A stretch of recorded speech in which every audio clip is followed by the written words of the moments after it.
शहरकायत की फ़ज़ा सेहत की दुश्मन बन गई। रिसर्चर डॉक्टर सुरैया जबीन कहती हैं कि फॉसिल फ्यूल का बढ़ता हुआ इस्तेमाल हवा को आलूदा तर बना रहा है।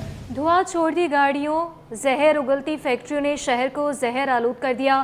फॉसिल फ्यूल का मुतबादिल इस्तेमाल फ़ज़ाई आलूदगी को कम कर सकता है। मज़ीद तफ़सीलात जानेंगे नुमाइंदा फरहान खान से। जी बिल्कुल, शहर कायद की फ़िज़ा जो वो सेहत की दुश्मन तो बनी हुई है, लेकिन ये आलूदा ज़रात की मिक़दार जो वो इंसानी सेहत के लिए मुज़र सेहत साबित हो रहे हैं। धुआं छोड़ती गाड़ियाँ और कंपनियों से निकलता हुआ फैक्ट्री का धुआं भी जो वो फ़िज़ा के अंदर शामिल होकर उसको जो वो मुज़र सेहत बनाता चला जा रहा है। एयर क्वालिटी इंडेक्स की बात की जाए तो आलूदा ज़रात की मिक़दार जो वो 160, 180 और कभी-कभार जो वो 200 से ज़ायद पार्टिकुलेट मैटर्स भी जो वो रिकॉर्ड होते हुए दिखते हैं। डॉक्टर सुरैया जबीन इस वक़्त हमारे साथ मौजूद है, जो कि एक रिसर्चर भी हैं। इनसे जानते हैं। मुझे बताइएगा डॉक्टर सुरैया, क्या समझती हैं कि फ़िज़ा जो है वो इस वक्त सेहत की दुश्मन बनी हुई है? किस तरीके से उसको हम कम कर सकते हैं और इसका सेहत पे जो वो कितना असर पड़ता है कि इंसानी जिस्म के ऊपर? फॉसिल फ्यूल का जो इस्तेमाल है एनर्जी यूटिलाइजेशन के लिए, जिसमें हमारी इंडस्ट्रीज़ इस्तेमाल कर रही हैं, हमारा जो व्हीकल्स एंड ट्रांसपोर्टेशन सिस्टम है ये फॉसिल फ्यूल का इस्तेमाल कर रहा है। बेसिकली ये है आपका जो एयर क्वालिटी इंडेक्स को ख़राब करने के लिए, जिसमें सारे गैसियस एमिशन शामिल हैं, नॉक्स है, सॉक्स है, फिर हाइड्रोकार्बन्स हैं, कार्बन डाइऑक्साइड है, कार्बन मोनोऑक्साइड है। ये सारी गैसेज़ हैं जो आपकी फ़िज़ा को बुरे तरीके से आलूद कर रही हैं। तो फॉसिल फ्यूल का जो अल्टरनेट है उस तरफ हमें मूव करना पड़ेगा, यानी एनर्जी यूटिलाइजेशन के लिए, तो ट्रांसपोर्टेशन सिस्टम के लिए भी, और फिर अपने जो भी हम इंडस्ट्रीज़, मेनली हमारी जो इंडस्ट्रीज़ हैं, और फिर दूसरी भी जगहों पे जो भी एनर्जी की यूटिलाइजेशन है तो उसमें भी हमें स्विच करना पड़ेगा। यानी हम सोलर एनर्जी पे स्विच करें, विंड एनर्जी पे स्विच करें, हाइडल एनर्जी पे स्विच करें, तो ये हमारे लिए आहिस्ता आहिस्ता फिर हम बेहतरी की तरफ जा सकते हैं। हवा में आलूदी ज़रात की मिक़दार जो वो मुज़र सेहत होने के साथ जो वो सेहत के लिए भी ख़ासा ख़तरनाक है। इसका जो वो हल एक ही है, जो फ़ॉसिल फ्यूल्स है इनके लिए जो मुतबादिल ट्रांसपोर्ट हो या इंडस्ट्रीज़ हो, उनके लिए कोई मुतबादिल इंतज़ाम करना होगा, ताकि इसमें जो वो हवा में आलूदी ज़रात जो शामिल होते हैं उनको कम से कम किया जा सके। जबकि साथ ही साथ इससे बचाव के लिए शहरी जो वो खुद मास्क का भी जो वो इस्तेमाल करे, ताकि रेस्पिरेटरी डिजीज़ जैसी जो ऐसे जो वो खुद को महफूज किया जा सके। जी। कोरंगी वाले हो जाएं अब होशियार, हवा और पानी के बाद अब मिट्टी भी आलूदा होगी। जामे कराची की नई तहकीक सामने आ गई। रिसर्च में क्या क्या इंकशाफात सामने आए हैं, ये जानते हैं अक्सा शेख से, जो इस वक्त रिसर्चर डॉक्टर आमिर आलमगीर के साथ ही मौजूद हैं। बताइएगा अक्सा। जी, कोरंगी वाले हो जाएं होशियार, हवा और पानी के साथ अब मिट्टी भी आलूदा हो गई है। जामिया कराची की नई तहकीक सामने आ गई है। इस तहकीक में क्या सनसनीखेज़ इंकशाफ आया है, जानते हैं रिसर्चर से। डॉक्टर आमिर आलमगीर हमारे साथ मौजूद हैं। आप हमें बताएगा कि आपने ये रिसर्च कब की और इस रिसर्च में फिर क्या इंकशाफ सामने आया है? देखिए, कराची में सॉइल के ऊपर जो है वो बहुत कम ही रिसर्चेज़ हुई हैं, और ये स्टडी हमने 2022 में की थी, जो कि डिस्ट्रिक्ट कोरंगी से हमने स्टार्ट किया, ताकि हम डिस्ट्रिक्ट वाइज जो है वो एक डाटा जनरेट कर सकें। तो डिस्ट्रिक्ट कोरंगी में Shah Faisal town, model colony, Landhi और कोरंगी टाउन, ये 4 टाउन शामिल हैं। तो हमने 44 कचरा कुंडीज से सॉइल के सैंपल्स कलेक्ट किए, ये जानने के लिए कि हम जो कचरा फेंकते हैं, मिक्स वेस्ट हम फेंकते हैं, इसकी वजह से सॉइल की क्वालिटी पर क्या असरात मुरतब हो रहे हैं। देखिए, कोरंगी का इंतखाब हमने इसलिए किया क्योंकि कोरंगी एक तो हाईली पॉपुलेटेड डिस्ट्रिक्ट है। यहाँ पे इंडस्ट्रियल सेक्टर भी बहुत बड़ा है। कराची का एक बहुत बड़ा इंडस्ट्रीज़ का सेक्टर भी वहाँ पर है, और वहाँ पे सर्वे के बाद हमें ये पता चला कि जो कचरा कुंडीज़ हैं वहाँ पे सिर्फ डोमेस्टिक वेस्ट नहीं आता है, बल्कि उसमें इंडस्ट्रियल, अनट्रीटेड इंडस्ट्रियल वेस्ट भी होता है, और साथ साथ हॉस्पिटल वेस्ट भी वहाँ पे हमें बहुत सारी साइट्स पे नज़र आया, जो कि हमें बाकी डिस्ट्रिक्ट्स में नज़र नहीं आया। इसीलिए हमने ये फ़ैसला किया कि ये काम हमें डिस्ट्रिक्ट कोरंगी से स्टार्ट करना चाहिए। इस सॉइल पॉल्यूशन का जो इम्पैक्ट है वो पब्लिक के ऊपर डायरेक्ट नहीं है, इनडायरेक्टली हम कह सकते हैं, लेकिन इसमें आम पब्लिक का जो है वो बहुत गहरा जो है वो हाथ है। इसलिए कि हमारे यहाँ पे कॉन्सेप्ट नहीं है कि हम वेस्ट को सेग्रीगेट करें। हम मिक्स वेस्ट जो है कचरा कुंडीज़ में ले जाके डाल देते हैं, जिसकी वजह से सॉइल जो है ख़राब होती है। हाँ, इनडायरेक्ट इम्पैक्ट इस तरह से आ सकता है कि ये सॉइल जो है ये ख़राब हो जाती है, जिसमें मेटल्स और बाकी जो उसके सल्फेट है और इस तरह के जो दीगर केमिकल करैक्टरिस्टिक्स हैं वो सॉइल की ख़राब होती है। अब ये सॉइल जब वक्त के साथ साथ ये सॉइल एक जगह से दूसरी जगह डिस्पर्स होती है, जब कचरा उठाया जाता है, और कराची में जगह जगह जो है वो काम भी जारी हैं, तो हवा चलती है और ये डस्ट की फॉर्म में जब एयर में आती है तो फिर ये स्किन इन्फेक्शंस का भी बाइस बन सकती है और भी दीगर बीमारियों का बाइस बन सकती है। हम हुकूमत से भी ये मुतालबा करते हैं कि फ़ौरी इस पर इक़दामात उठाए जाएँ, कचरा कुंडियों को ख़त्म किया जाए ताकि जो ये मुज़र सेहत मट्टी हुई है ये इंसान इससे बच सके। जी, ट्रैफिक पुलिस और वेरिक फार्मास्यूटिकल की माहौलियाती आलूदगी से आगाही मुहिम का क्लिफ्टन 3 तलवार से आगाज़। शहरियों को आलूदगी के हवाले से आगाही के साथ मास्क भी फराहम किए जा रहे हैं। Incharge traffic police DSP Fahmida Abbasi ने कहा है कि ये इक़दाम खुशाइंद है। इसी पर मज़ीद तफसीलात जानेंगे मुबशर हुसैन से। जी बिल्कुल, जैसा कि माहौलियाती आलूदगी के पेश नज़र जो है वो ट्रैफिक पुलिस और जो है वो वर्क फार्मास्यूटिकल कंपनी का जो है वो साथ आगाज़ किया गया है। इनका मुहिम का आज आगाज़ है। मैं इस टाइम 3 तलवार के मकाम पर मौजूद हूँ। मेरे हमरा इंचार्ज हैं DSP फहमीदा अब्बासी साहिबा ट्रैफिक पुलिस की। इनसे जानते हैं, मैडम आज जो आगाज़ किया गया है इस आलूदगी माहौलियाती आलूदगी मुहिम का, क्या कहेंगी इस हवाले से? इस हवाले से मैं ये कहूँगी कि ये हमारे भाइयों ने जो ये अपना आलूदगी का ये सेशन रखा है, वाक रखी है, अवेयरनेस के हिसाब से ये रखा है, बहुत अच्छा है। ये हर चौक पे, हर सिटी में, हर मोहल्ले में ये अवेयरनेस होनी चाहिए। ये जो पोल्यूशन है ये हमारे कराची सिटी के हवाले से मैं बात करूँगी, वर्ल्ड में ये 3rd नंबर पे पोल्यूशन में आया है। जब पोल्यूशन होगी ये धुएँ से होगी, जैसे हमारी इंडस्ट्रीज़ हैं, गाड़ियाँ हैं, पुअर कंडीशन है, या हम अपना एहतियात नहीं करेंगे, जैसे सैनिटाइज़र करना चाहिए, मास्क पहनना चाहिए, हेलमेट पहनना चाहिए, अपने आप का खुद बचाव करना चाहिए, या प्लांटेशन करना चाहिए, दरख्त वगैरह करना चाहिए अपनी हिफाजत के लिए।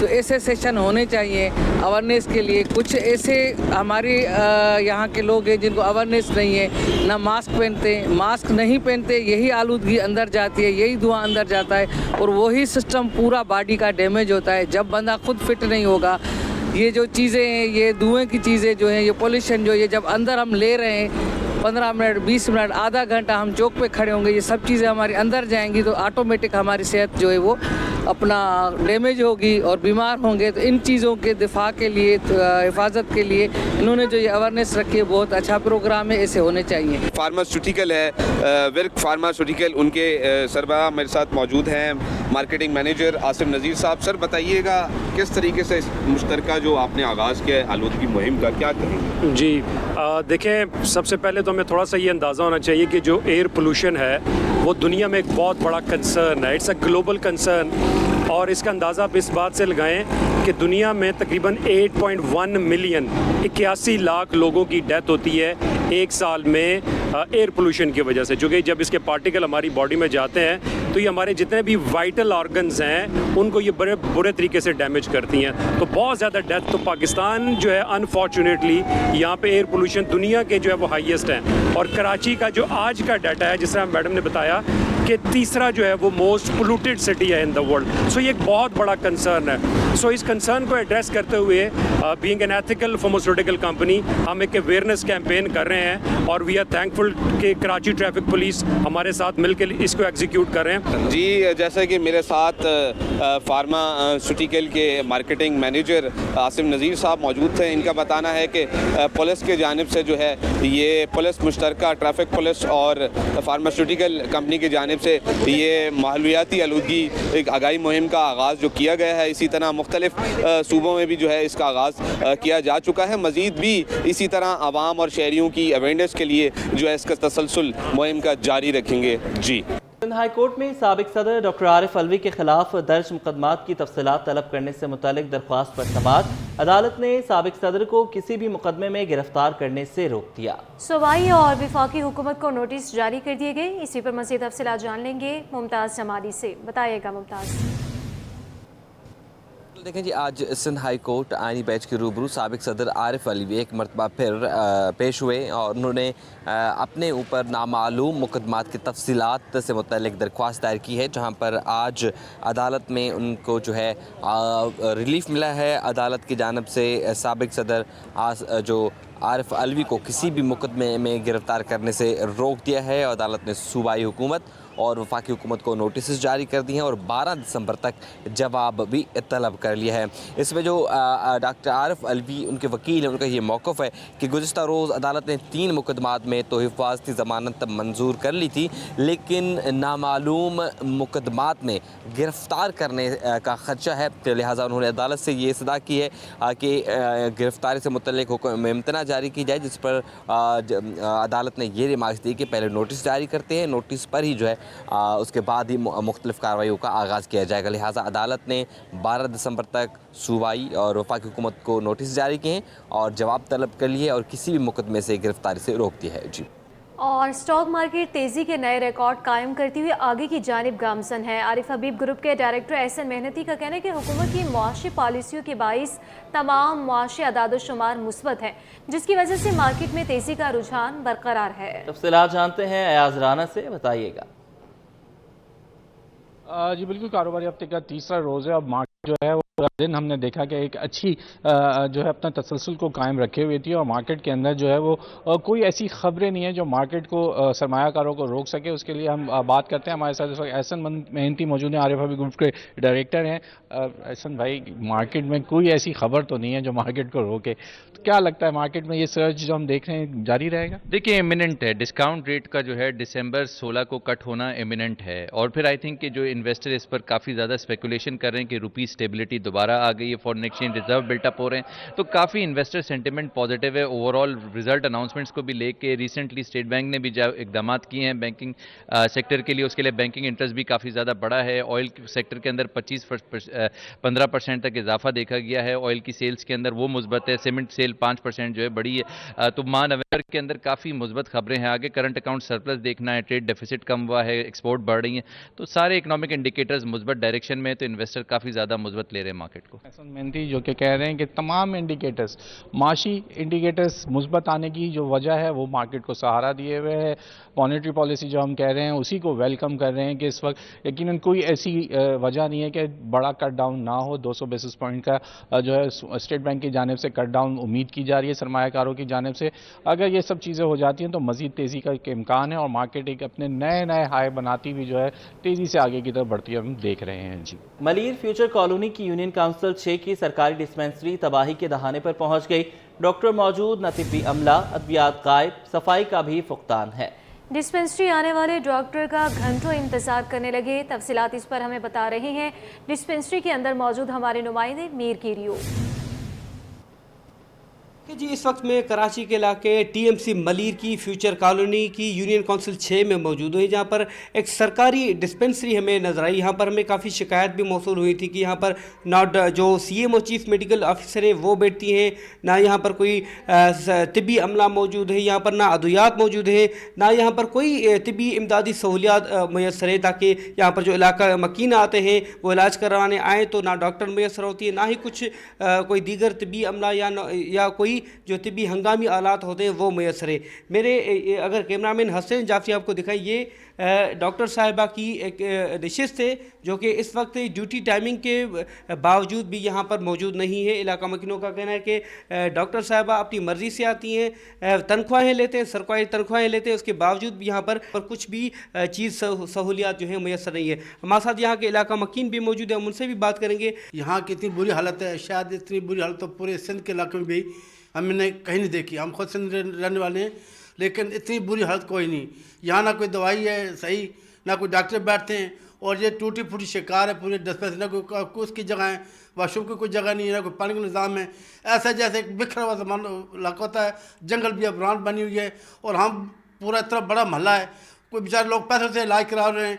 एक अच्छी दवाई हमें मसर नहीं है यहाँ पे कि हम लोग अपना दवाई लेके अपना गुजारा कर लें। देखिए बिल्कुल इलाका मकीनों की आपने बात इसलिए, अगर मेरा कैमरामैन इस तरफ भी दिखाएगा तो ये हालत है इस डिस्पेंसरी की। ये डिस्पेंसरी सरकारी है, टीएमसी मलीर फ्यूचर कॉलोनी की यूनियन काउंसिल 6 में आती है। इसके सरकारी फंड्स भी आते हैं, सरकारी अखराजात भी पूरे होते हैं यहाँ पर। इसके बावजूद भी ना डॉक्टर मौजूद है, ना कोई तिब्बी अमला है, ना ही कोई इब्तदाई जो हंगामी जो तिब्बी इमदाद दिया जाता है वो मौजूद है, ताकि यहाँ पर जो यूनियन काउंसिल 6 के लोग हैं यहाँ पर आकर अपना इलाज करवा सके। इस वक्त भी काफ़ी मरीज़ यहाँ पर मौजूद हैं, लेकिन ना डॉक्टर साहिबा हैं, ना कोई तिब्बी अमला है, ना ही कोई तिब्बी सहूलियात यहाँ पर मैसर है। जी जिना अस्पताल के एग्जीक्यूटिव डायरेक्टर प्रोफेसर शाहिद रसूल को हटाने के हुक्म के मामले पर यंग डॉक्टर्स एसोसिएशन के ओहदेदार जिना अस्पताल के बाहर जमा होकर एहतजाज कर रहे हैं। मुजाहिरीन का कहना है कि हम पुरअमन तरीके से एहतजाज का सिलसिला यूं ही जारी रखेंगे। मजीद बात कर लेते हैं इब्राहिम रंज से, बताइएगा। जी देखिए, बिल्कुल जिना अस्पताल के एग्जीक्यूटिव डायरेक्टर प्रोफेसर शाहिद रसूल को ओहदे से हटाने के हुक्म के मामले पर यहाँ की जो वाईडीए और जो एक्शन कमेटी है डॉक्टर्स की, उन्होंने एहतजाज किया था कल भी और आज भी सियाह पट्टियाँ बांध कर यहाँ पर एहतजाज कर रहे हैं पुरअमन तरीके से। और तमाम ओपीडी जो है आज खुली रही और वहाँ पर मरीजों का भी इलाज जारी रहा। लेकिन अभी नजमुद्दीन ऑडिटोरियम के सामने तमाम डॉक्टर्स यहाँ पर मौजूद है जो कि यहाँ पर पुरअमन तरीके से एहतजाज कर रहे हैं। डॉक्टर उमर सुल्तान साहब से पहले बात करेंगे, उस हवाले से क्या कहें? देखिए, हमारा तो मुतालबा ये है कि पेशेंट केयर बेहतर हो। अंडर ग्रेजुएट पोस्ट ग्रेजुएट की जो स्टडी है, जो उनकी एजुकेशन है, जो उनका रिसर्च वर्क है, वो बेहतर हो। वो जब बेहतर होगा जब फैकल्टी मौजूद होगी। फैकल्टी यूनिवर्सिटी के अंडर आती है पूरी दुनिया में, सिंध में, डाउ यूनिवर्सिटी में, किंग एडवर्ड में, कि खैबर यूनिवर्सिटी में। तो ये फैकल्टी जो होती है वो एफिलेटेड हॉस्पिटल के साथ होती है। वो पेशेंट केयर को इम्प्रूव करती है, वो अंडर ग्रेजुएट्स को ट्रेन करती है, पोस्ट ग्रेजुएट को ट्रेन करती है। तो हमारा मुतालबा यही है कि जो मेरिट बेस्ड फैकल्टी इंडक्ट हुई है जैसे से, उनको फैसिलिटेट किया जाए, उनको हिंड्रेंस क्रिएट नहीं की जाए, उनको ज्वाइनिंग देके, उनको धक्के देके वार्ड से ना निकाला जाए, जैसे हुआ, जैसे कि वीडियो एविडेंस आपके पास मौजूद है। आप क्या कहेंगे कि क्या अगर किस तरह आप देखेंगे कि इस तरह की सूरत हाल रही तो मजीद मुश्किलात नहीं होंगी कि फैकल्टी के 28 वार्डों में से फैकल्टी चली जाएगी तो बाकी आपके पास 2 वार्ड रहेंगे, बंद रहेंगे, किस तरह चलेगा?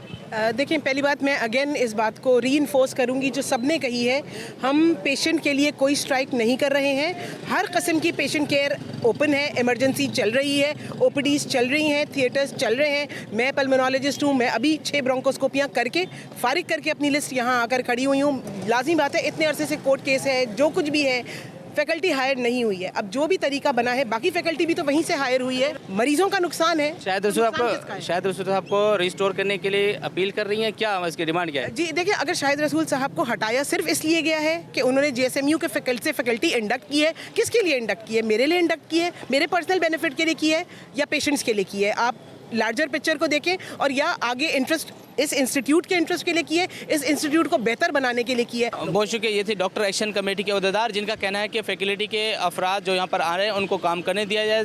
दीगर सूरत में जो डॉक्टर्स के साथ साथ जो है मरीज़ हैं वो भी शदीद मुतासर होंगे। उनका यही मुतालबा है कि जो अहदेदार हैं उनको रिस्टोर किया जाए और वहाँ पर दोबारा फैकल्टी तैनात की जाए ताकि यहाँ पर आने वाले मरीज़ों को भी ज़्यादा से ज़्यादा सहूलियात मुयसर हो सकें। जी नाजरीन, कराची में एक ऐसी मार्केट भी है जहां दुकानदार मुसलमान लेकिन खरीदार हिंदू हैं। सितारा मार्केट में हिंदू बिरादरी के लिए मजहबी रसूमात की हर चीज़ दस्तयाब है। इस वक्त हमारे नुमाइंदे उसामा मलिक वहीं पर मौजूद है, उनसे मजीद तफसीलात जानेंगे। उसामा, ये बताइएगा क्या मिलता है इस मार्केट में?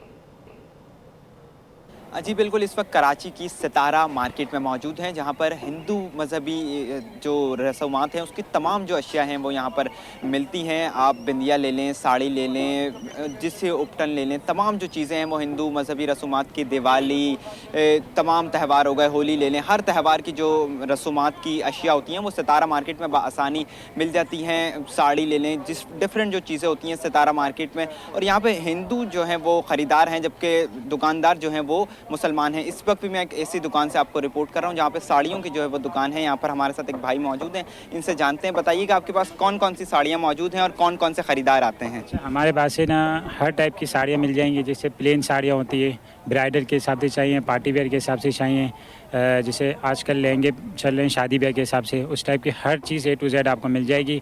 अच्छा, ख़रीदार का जैसे आपने पूछा ना, तो हमारे पास है ना जैसे नॉन मुस्लिम कस्टमर भी होते हैं, जैसे हिंदू बिरादरी, जैसे इनकी दिवाली होती है, रक्षाबंधन होता है, बाकी इनके जो भी त्यौहार होते हैं वो भी उस टाइप की भी हमारे पास। मार्केट के हवाले से बताइएगा, मार्केट में क्या क्या चीज़ें मिलती हैं हिंदू बिरादरी की त्यौहारों के हवाले से? मार्केट में है ना, जैसे यहाँ पे हिंदू बिरादरी के हिसाब से जो इनकी बिंदियाँ होती है, जो भी इनकी A to Z जो इनकी चीज़ें होती है, पूजा वूजा के हिसाब से, हाँ, मंगल सदा जी सब कुछ चीज़ें मिल जाती हैं। बाकी इसके अलावा जो हिंदू बिरादरी के हिसाब से हमारे पास जो इनमें शादी में जो पहनाए जाते हैं, पाने तरेक होता है जो इनके शादी में हिसाब से मस्ट होता है, वो होते हैं, इनके लहंगे होते हैं, शरारे होते हैं, साड़ियाँ होती है, ये सब चीज़ें यहाँ पे आपको इजीली मिल जाएंगी। जी बिल्कुल, देखें दुकानदार बता रहे थे कि हिंदू बिरादरी की जो एक पातरेक जो उनकी मजहबी शादी में लाजमी तौर पर पहनाई जाती है वो भी बआसानी मिल जाती है, और दीगर जो तमाम हिंदू रसूमात में जो अकायद में मानी जाती हैं वो तमाम चीज़ें इस मार्केट में बआसानी मिल जाती हैं। जी खेल के मैदान से अहम खबर शामिल करेंगे। चैंपियंस ट्रॉफी, भारत की हठधर्मी बरकरार है। भारत ने 3 साला हाइब्रिड मॉडल मानने से इनकार कर दिया। दुबई में आईसीसी का इजलास एक मरतबा फिर मुलतवी हो गया। इसी पर तफसीलात जानेंगे मोहम्मद हमाद से। बताइएगा हमाद। जी देखें, बिल्कुल भारत की तरफ से हठधर्मी जारी है। आईसीसी चैंपियंस ट्रॉफी के पर जो है डेडलॉक बरकरार है। भारत ने 3 साला हाइब्रिड मॉडल मानने से इनकार कर दिया है। दुबई में आज आईसीसी का इजलास शुरू होने से पहले ही जो है वो फिर मुलतवी कर दिया गया है। पाकिस्तान ने 3 साल तक जो है मैचेस न्यूट्रल ग्राउंड पर खेलने का फार्मूला दिया था, लेकिन उस पर भी जो है भारत की जानिब से इनकार कर दिया गया है, जिसके बाद आईसीसी का जो इजलास था वो आज जो है वो मुलतवी कर दिया गया है। अब जो है इजलास 7 दिसंबर को होने का इम्कान है, लेकिन जो है आईसीसी को जो है वो ब्रॉडकास्टर की जानिब से ये भी कहा गया है कि 1 हफ्ते के अंदर अंदर आप जो है वो आईसीसी जो चैंपियंस ट्रॉफी है इसका शेड्यूल का ऐलान करें, वरना जो है वो ब्रॉडकास्टर भी जो है वो इस परेशानी में मुब्तला है कि कब जो है वो ये फैसला तय होगा कि पाकिस्तान और भारत के दरमियान जो मामला चल रहे हैं वो ठीक हों। लेकिन हम देख रहे हैं कि भारत की जानिब से जो है वो नए नए फार्मूले जो है वो इस्तेमाल किए जा रहे हैं, और उन्होंने पाकिस्तान का जो 3 साला जो उन्होंने फार्मूला पेश किया था उसको भी जो है मानने से इनकार कर दिया है। बहुत शुक्रिया आपका मोहम्मद हमाद।